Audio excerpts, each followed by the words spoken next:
Hello, hello. Wonderful good morning, afternoon, or evening, wherever you're dialing in on this beautiful planet to this very, very, very, very, very first edition of Implications of Exponential Technologies here on the Apps Executive School channel. I'm Robin Wenninger and I'm together with Tobias Gutmann today. And we are talking a little bit about management in the age of technological advancements. And we're going to do this in an open discussion, and hopefully we're covering many of those aspects. I was nervous about the topic because there's so much to explore, and I asked Tobias in the preparation, do you have 3 days for discussions? And then we decided, no, we try to make it in like 20, 30 minutes and trying to pick up the most important parts, because that's also not the last edition, but the first one of many more to come. So stay tuned also for future editions on this LinkedIn Live. So Tobias, for you, it's good morning. Happy to have you here. I want to start with an easy peasy question, probably a difficult question if you want to be precise. And this is like, when we're talking about implications of exponential technologies and the human part of it, what would you describe as some of like the key leadership qualities someone should have nowadays in order to manage technology intensive businesses, teams, and organizations? How do you see that?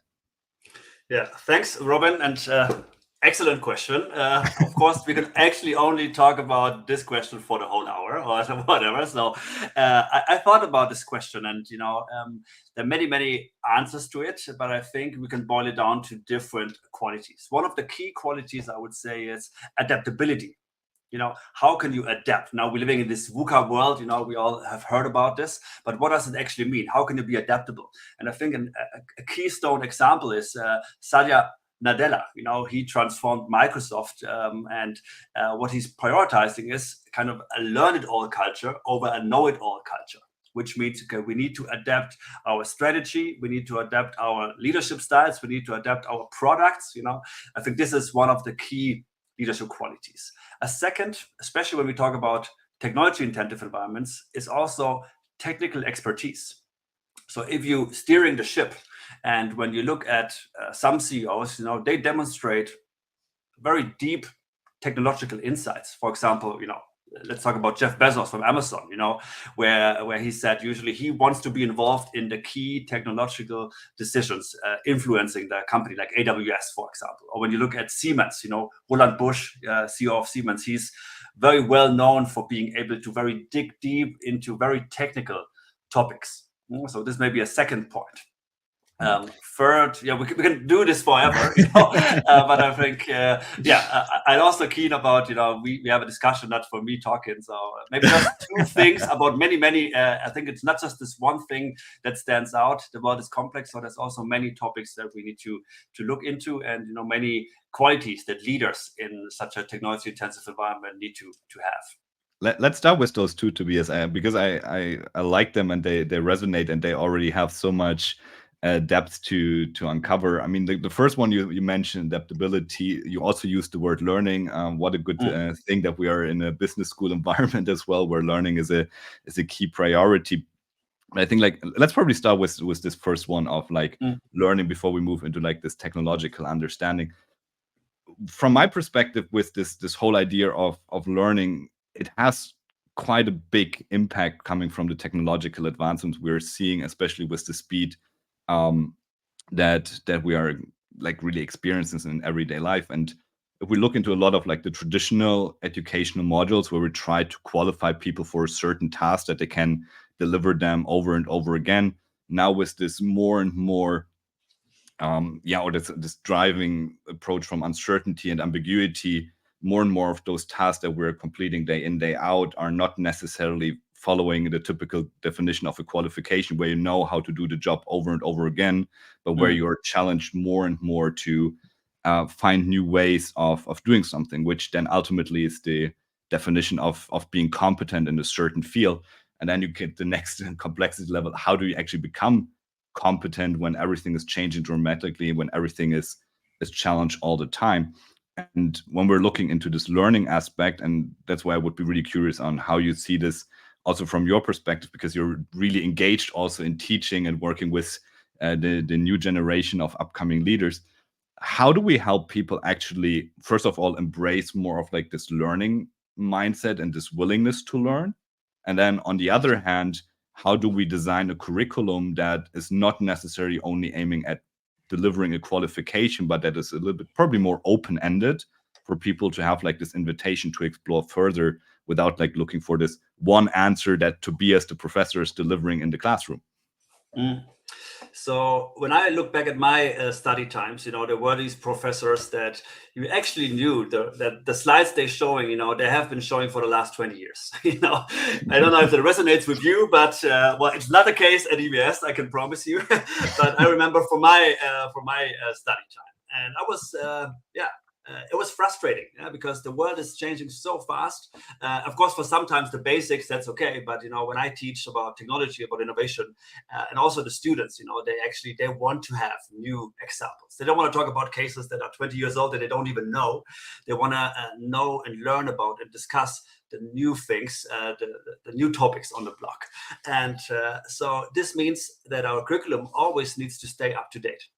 So especially when I teach about technology, the problem there, I need to update the slides every year because in 1 year, everything changed. And, if I would do the same, I would say, give the same lecture in 5 years, it would be outdated. It would be like a history lesson. So one thing is really, you need to stay on top of the things and need to integrate all of those things into your curriculum, which also means some of the topics are not even well researched. When we talk about Gen AI and those topics, there are very few papers that actually look into the impact of it. But what we can do as educators, of course, we can try these topics, we can discuss them, and we have a safe space in our classrooms where we can actually do this. So it really is about practicing and having like this psychological safety in the room where we can ask our questions, and even if we don't have the answers yet, we can discuss them. Yeah. And I think this really boils down also to like what are the skills that we should actually train in order to achieve like this level of competence to deal with all these kind of things. And I would say the general practice of thinking or like a little bit of like anticipating what could be next, call it philosophy, call it like open classrooms, however you want to call that, is a really important skill to train, especially in an environment where people tend to like really look for this one answer. And I know this also from my classes. I mean, I teach a lot of entrepreneurship classes. When we're looking into this entrepreneurship, this is like probably the only course that has ever been built on this planet where there's no single answer that is true. Like everything is wrong until it's proven right by someone actually executing these ideas behind it. And I think like this whole idea of thinking, of dealing with this topic, of being also comfortable with a certain degree of ambiguity, that you are willing to prove yourself wrong. That's always what I say to everybody that's in the entrepreneurship classes, from basically bachelor's degree to senior executives, is this course is all about figuring out how you can prove yourself wrong. And that's a good thing, because the more you can prove yourself wrong, the more you find things that eventually might be right. And in a world where we need to be really driving progress from putting better assumptions into the room, thinking about how we can anticipate an outcome of that, and then this willingness to pivot left and right, I think it's like really, really fundamental, and also to a certain degree a switch in what people in the academia world see as the role of a professor. And I really like this point that you mentioned with topics that are not really well researched or not researched at all. I remember these times in 2016, 17, when we started to deliver the first classes on blockchain technologies.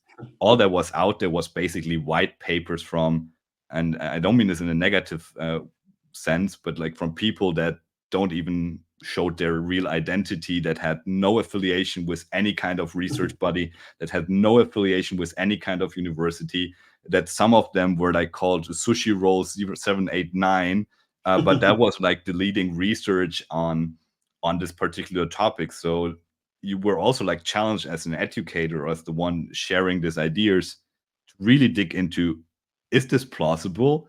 Is this usable? Does it make sense? And then you had again like this whole open ends where it's like, this is actually quite philosophical, even though it's technical.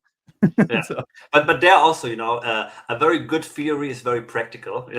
So we still have, a lot of theories that we teach in our classes that we can also apply to those new settings. And so this is also one aspect that we shouldn't forget. That of course now we're talking about AI or we talked about blockchain, but also many years ago there were other exponential technologies, and it also well researched how they're impacting how people tend to make decisions in organizations. So all those topics also play a huge role when we talk about exponential technologies. And then yeah. also, because we're talking about leadership qualities, and this know it all versus learn it all. At the end, it's also about openness and hiring and trusting the right talent. So if you're the CEO of an organization, you can't know all the stuff, and you can't be up to date on all the things. You can have a vision, of course, on how the future might look like. You should make the right decisions, but you should also hire the right talent and trust them. The guys that are smarter than you, trust them. Then they working on the products that like propel your company forward. Which leads also to the idea of high performing teams, because I like this aspect, especially in a world where it's like so much to actually learn, so much to know. I don't have like the current data, to be honest. Maybe you have it, in terms of like how much new input and insights we're generating in a single calendar year compared to like when it was 100 years ago. But it's massive. There's this super nice quote from a professor, which name I also forgot, from the University of Zurich. So it's like, hey, there's so much more crap information being produced nowadays. The good ones are still relatively flat, and I like this idea also from the noise perspective. How do you make sense of all the noise, all this hype? Now we have, especially the last 2 years, everything around artificial intelligence. But actually, what we're talking about is generative AI, just like one tiny little discipline, and like it's like all mixed up. There's like so much noise, and reality proves us two things. On the one hand side, we have like the big visionaries that see already how a singularity unfolds, and then you have other ones that till today haven't even used something like ChatGPT or have locked into that, or are still struggling to interact with these tools. So I think there's like these two realities that are also emerging in parallel. And 1 second, if I can jump in there, because we're yeah, doing sure. some very interesting research there. When back then, when we didn't have the technology, of course, our decisions were limited by the data we can actually process. As a team or as a company, and there's this analysis paralysis topic, especially in German companies. But what we see now that we have very interesting technologies like AI and especially digital twins that help us in the processing, real-time processing of data and information, so they can inform our decision making. So now that we have very interesting technologies like the one I mentioned, we also need to rethink, and companies are currently rethinking how they can make better decisions with all the data available and with digital twins like implemented on the right in the right systems to help us make better decisions. Yeah, I love this point, and we should probably take this also to talk a little bit about like the second competence you just mentioned. Just like one circle for that, and then I ask you another question on that. It's like when we're thinking about like this high performing team setup again, where we like need to have more interdisciplinary thought, where you need to have like different people coming together, which I think you have exactly in a scenario when you're talking about digital twins, because like the basic simple answer would be take something that you have and make a digital copy out of that, and that's it. But there's way more interdisciplinary thinking involved, leading to this decision part, where you need to bring in different kind of people that need to collaborate from different kind of disciplines, that probably come from a different communication culture, that probably come from a different culture in general, where you need to bring people together. So this is one aspect that I think is quite often being forgotten in these technological discussions, that all of a sudden you have more diverse profiles collaborating together, which puts more leadership effort in there. But then also this other part, and that brings me directly back to the second part you mentioned, leaders that have like this depth of understanding about the technologies they are actually talking about. If we're now thinking about just the big three that keep us busy at the moment, AI, blockchain, and probably quantum, how can you be actually knowing enough to have meaningful conversations? And where do you need to appreciate the fact that you need help in order to shape the discussion? So how would you see that? And probably we can even talk about like some of those cases you see with digital twins. I mean, I know you're working there with a lot of companies. Can you share a couple of insights from your perspective there, Tobias?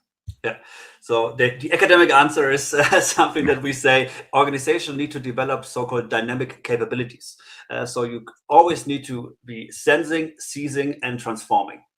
And especially on the sensing aspect, how can you sense different opportunities, internal and external, and figure out, what's going on outside, where are new technologies, and what are the opportunities and threats there, of course. On the seizing aspect is, how can you seize the opportunities, building something, building new products, or prototyping different products that lead kind of to maybe being in ecosystems and stuff like this. And later on, of course, how can you transform the whole organization to be adaptable? And on those three things, you can actually build your whole strategy around this framework, which helps you a lot. And especially when you now talk about those big three, of course, you need to figure out there are different technologies, and for different technologies, you might have different strategies based on the context, the industry that your company is in. So there's no one size fits all answer to it. But of course, you should always be exploring all the technologies. Then you should, of course, observing, the ones on the horizon, and you should executing them that are already impacting you. So we have different strategic matrices designed, that help you make better decisions on different technologies that help you there. But I would always say, you need to, on the technologies that are on your horizon, there are stuff like you can invite keynote speakers. Yeah, you could be just up to date, have learning lunches, or internal coffee chats. There's a very cool example at Ergo, the insurance company in Germany. They have something like a coffee chat with the CDO, so the chief digital officer. Every first Monday in the month talks about new technologies, on how they impact the insurance business, and also where are lighthouses inside of the organization where already employees working with them and working on use cases. So it's really about demystifying those technologies on the C level, but also on the operations level, or the personnel, so they understand it and they're not afraid of it. So this is maybe on the very horizon, but of course, depending on your organization, you need to work with them. You need to understand them, and you understand them by working with those technologies and having a team, a hacker team, or whatever your innovation team, whatever you call it, that actually work on them, and they have access to the top talent and the C-suite, so they can inform them what's going on there. Yeah, that resonates 100% with what we're seeing, like these meaningful interactions, not only to the outside world of an organization, but especially in the inside world of an organization, I think is highly, highly important. There's so many great minds, so many great ideas, and so many great insights within an organizational environment that can be untapped. Obviously, you always have to find this right balance between, is someone having an operational role to deliver something, or has someone an educational role? And we see this extreme sometimes happening in organizations, that an expert role in a certain field becomes more of like an internal insights role that is just doing facilitating trainings and these kind of efforts, and then stops doing the actual work. I think this balance is really something difficult, and like approaches that you just mentioned, to say like, hey, we have like our Monday coffee meeting, or I don't know, Friday fun evenings with like an expertise, but like also enriching that with like lightweighted formats. And one of those things that I would add here is like also this desire to explore, and to a certain degree this curiosity of some of those topics. And I just had like a couple of weeks ago with a senior executive group from a large Spanish bank. We're sitting together and just looking at what are these horizons that might be interesting for us. And we looked at the hype cycles from Gartner, which I'm pretty sure you're very familiar with. And we just looked into the last cycle, so to say. And the interesting part was, on this, like for the level of productivity, there were a bunch of technologies, and the majority of them that had this point predicted to be in less than 10 years from now. And then at the same time, we looked at all these technology stacks, and even I have to admit, and I'm dealing with technologies day in, day out, like half of that I've never heard before. And then when you go into that, you say, oh, that's actually pretty relevant for what we are doing. That's pretty relevant for what they are doing. So like this curiosity and like this openness also say like, hey, I have no idea what it is, but let's figure out together and dedicate some time to explore that. I think it's really, really important because most things won't probably hit us like the ChatGPT tsunami when it came with the first module, where all of a sudden it was there, even though some say like it was pretty predictable. But like this big events, we will see how often they will occur. But for me personally, I think it's really important that teams dedicate at least a certain amount of time on a weekly, monthly, quarterly, annual base, whatever the rhythm is, to just go out and explore things around them that are more coming from the hard facts, right? So like, okay, this is what NVIDIA is working on in their chip units. Is this impacting us? How does it apply to us? This is what OpenAI is working on. Just like looking into these things, not necessarily with this desire, or like with the desire to understand if it matters, if it has implications, but not necessarily with this ultimate goal of saying, oh, we have understood it all, but being more aware of saying, okay, this is probably a topic where, like you rightly say, hey, I probably get an external keynote speaker in, or get an external workshop facilitator in, that can shape this into a more concrete environment for us. But then we have like this awareness first, because I think this technology awareness and this technology curiosity is quite often being forgotten in very operational teams that have not necessarily the strategic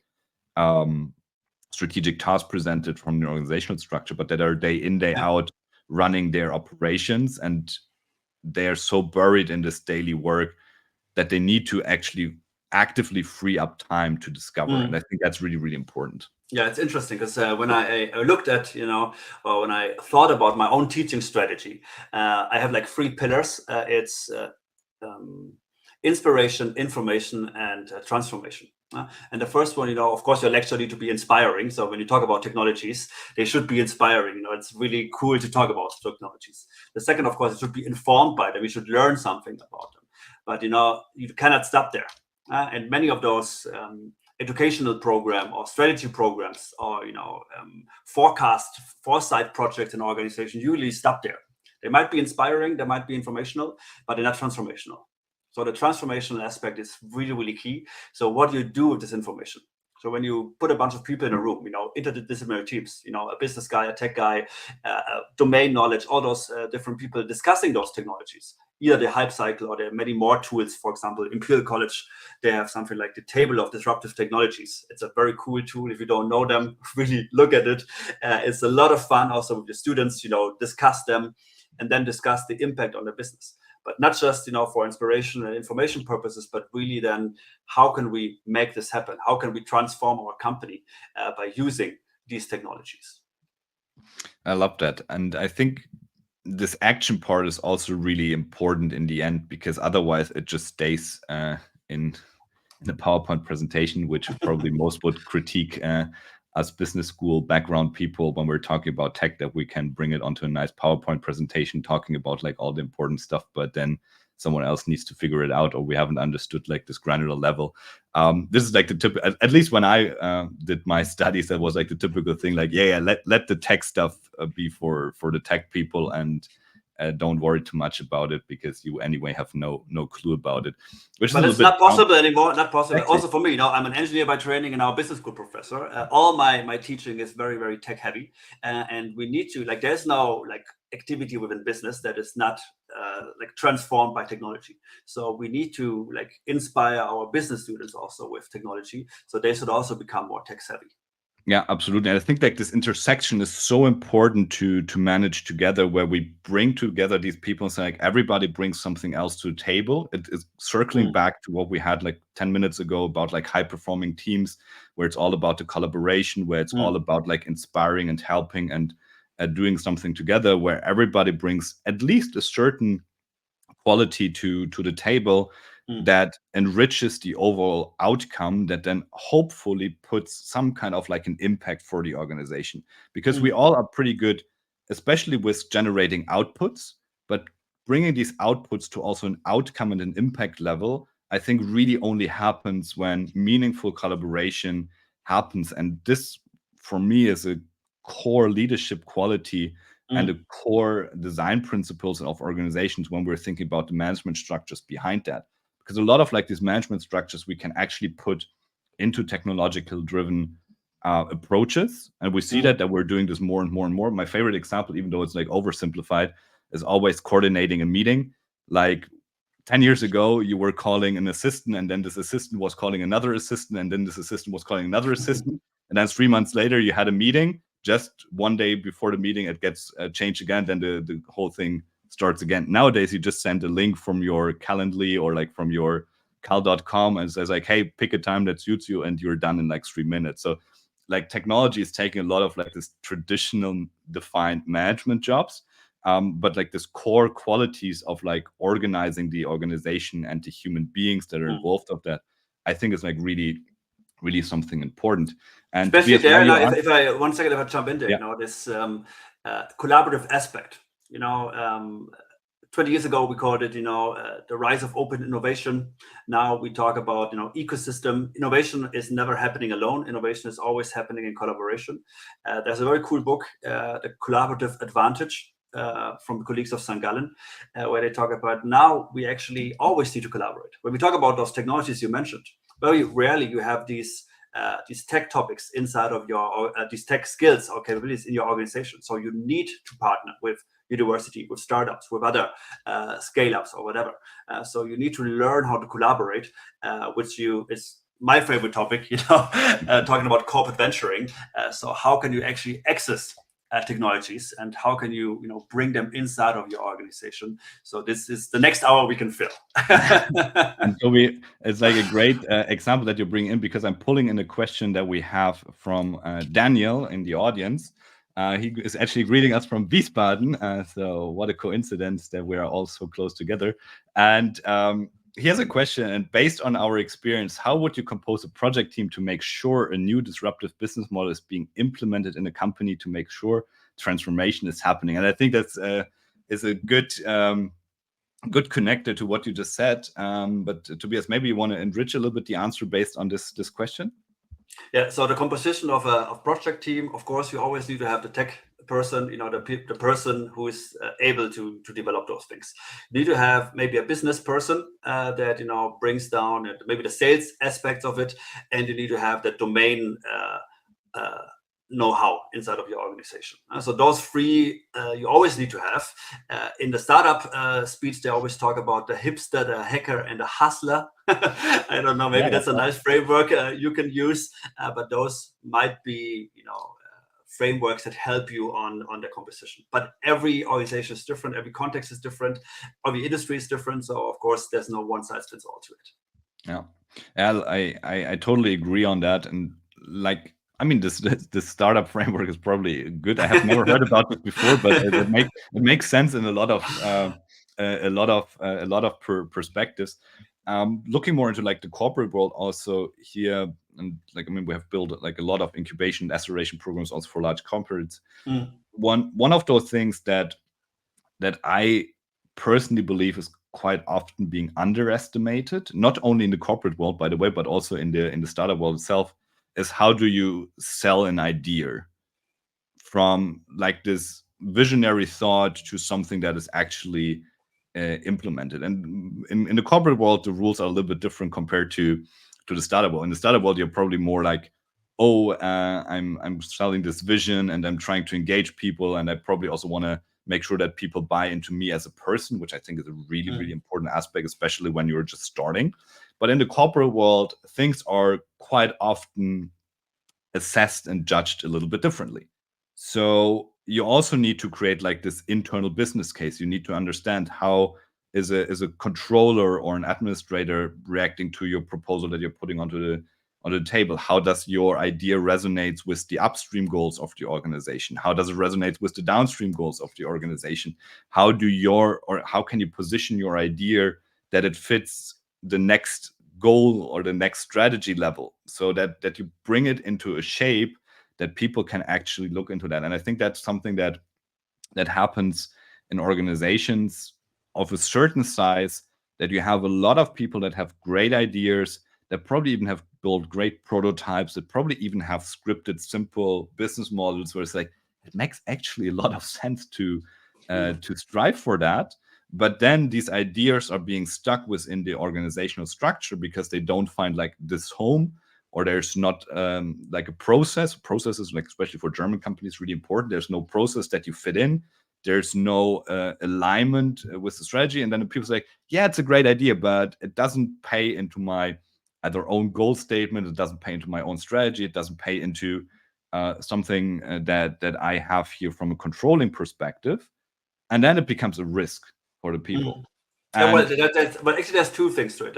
The one is, if you're in the system, you need to understand the politics and dynamics of decision making in the organization. So, who are the people that need to be convinced, and who are the other people that will convince the person in charge, the sponsor of this? Correct. But of course, the other one is working on the system.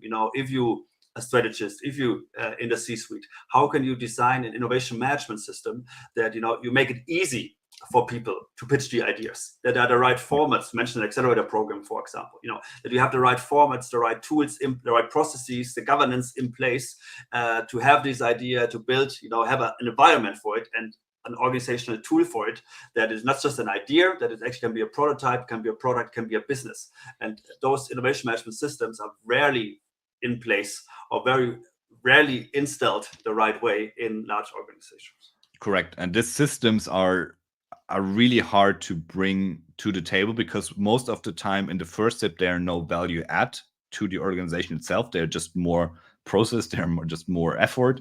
How we want to look into that, especially when you're looking into financial controlling. And I think it's a really good discipline to look into that. And from our experience, also like the place where you're most struggling in the beginning to bring in like something that you come from a corporate incubator or accelerator is the moment they need to present the case to financial accounting or financial controlling. There will be a little bit of a mismatch because the process the organization is running on that makes total sense for the organization in total doesn't necessarily apply to a venture idea. Think something about discounted cash flows, which is a measurement that doesn't make any sense if you're just starting with an idea where you first of all need to figure out if there's a market whatsoever. So, but there, if an incubator or if an internal venture needs to present the idea to the accounting department, then something's really, really wrong with your system, and we should talk. True, but this is unfortunately sometimes the reality, and you know who I'm talking about. I know. Probably eventually. That's what I mentioned. I make this very, very clear here. So we need to build the right systems. Exactly, you need to play it on both sides, right? And the problem with that, at least from my perspective, from this transformative business modeling perspective that Daniel was mentioning in the question is, it's often easier to design this business model first than to work on the organizational structures that actually allow you to push this through. So having someone advocating for also like the processual changes or to create like, call it like a green field where you can actually experiment with these business models, I think is really important. And after all these years working with incubation, acceleration, innovation programs, however you want to call this in a corporate environment, I come more and more personally to the belief that it is highly recommendable for organizations to create more of a green field rather than trying to squeeze it in some way into the existing organizational structure, to a degree where I would say like, create like this green field, put money in there, everything that you put from a money perspective, it's just written off. If something comes back, you're happy, but everything you put there just by default, let it go and then see what happens. Let things nurture and let your ideas and this new business models, whatever it is, not die because of a process. Let it strive by itself, but don't be angry if nothing comes back. So a lot of topics, Tobias. A lot of topics. We could, have hundreds of examples where this went the right way or the wrong way. You're the host, so where should we go from here? Yeah, so let's probably just like use the last 5-6 minutes just to wrap up. And I think it's a good point also to mention that we're probably going to do a second edition of that because right now we have more questions than we had in the preparation. So I would love to pick some of those up. But let's circle back. I mean, we talked about this leadership qualities in terms of like learning, adaptation, for managing an organization in times of like technological advancement. We talked about the technological understanding. We talked about structural ideas. We talked about designing these teams and business models. Yes, we left more or less everything open-ended with some degree of answering to that. But let's try to like take the last minutes to just really give some concrete advices on what to do next. So imagine like I'm now running an organization. I'm seeing all this tech stuff happening around me, but probably don't have necessarily infrastructure to deal with all of those things we talked about. What would be like the top three advices for you for any executive or any leader or any manager or even like young people that are just getting started to keep up with that and shape their management competence in times of exponential technologies? Well, the first one or the overarching one is maybe become a lifelong learner. If you're a student, learning doesn't stop when you like have your degree. It never ends. If you're an organization, you should always become a lifelong learner. So what does this mean? Build your systems on, how can you stay abreast on all the trends? Follow the right people on X, on LinkedIn, you mentioned the Gartner hype cycle. What are the tools that you can use in your inbox or your learning system to do that? Second, talk to people, go out there and talk to others, like have something like mentor programs or reverse mentoring programs or just, learning lunches where you kind of stay up to date also with other people. And the third one maybe is really look outside of your industry. Most of the innovations that are happening that come from outside of your industry. So talk to other companies, talk to other people, come to our campus and we can discuss what are different ways where you are challenged and you kind of need to leave your comfort zone to learn about new things and try new things. I think those are the three things that I would recommend, but all about the notion about become a lifelong learner. Yeah, totally resonates. And I think that's also like a little bit the idea behind this LinkedIn Live series, to really regularly update on certain technologies, on certain advancements. I mean, we started today pretty broad. I like these broad conversations because they set the notion for future ones. But we have already scheduled sessions that will be like going really specifically into say like, hey, how can this technology change or impact this industry, this business model? So that we're going really into more specific conversations as well. I think that's good. Just like learning about these things, being curious about that, and probably just. But it adds to your thoughts. I think it's really a good idea to be curious about that, and don't be afraid if something is not being understood immediately, because things come into place and they're understandable over a certain period of time. I think thinking about stuff more philosophical is also a great starting point to make life a little bit easier and just like create like this open and free thoughts. So the thinking exercise itself makes sense, and then don't get lost on like the detail level. That's for later. But there's like, and there was like, especially when we had like this AI starting point with OpenAI, where people try to understand all the algorithms behind that. That's, yeah, you can do that, but it's probably not the most useful perspective onto that. I think it's also important about like to understand what is your own role, what's your own perspective, and then rather start with what can I do with that? How does it imply? How does it affect my daily work, my daily life? And then work from there, rather than going into too much of the nitty gritty. Even though this encouragement, if something becomes really, really relevant, should be there to say like, okay, I'm now willing to learn also the details or have like more in-depth conversation about a certain topic, because why not? Yeah, that's maybe also ending on a philosophical note here. One of my mentors told me usually there used to be three phases in life, learning, earning, and returning. The first 30 years you were learning, then 30 years you were earning, and then maybe you have time to give back. Now I think the time has changed and we need to do all the three things in parallel. Yeah. That's also my mission as a professor. Every day I'm learning with my research. Every day I'm earning because that's my job, and I'm returning because I give back to students and executives. Yeah, that's a wonderful thing. Returning, I think, in parallel is also good. Everybody has something to share. Share it makes you also more interesting as a person, and then hopefully good things happen. I think that's a really nice closing statement you just gave, Tobias. I really enjoyed this kickstarting conversation. I'm feeling right now that I would love to continue with you for another 8 to 12 hours straight and go into all these details. But we probably keep this for another time and go into more of those specific topics. So thank you so much for kicking off this new LinkedIn Live series, implications on exponential technologies, with me, very first edition. Share, if you watched it, some of the feedback below this video, and see you for the next session very soon. Thank you so much, Tobias. Have a wonderful day, and I see you very soon again. Thank you so much. Bye-bye. Take care. Bye. Thank you.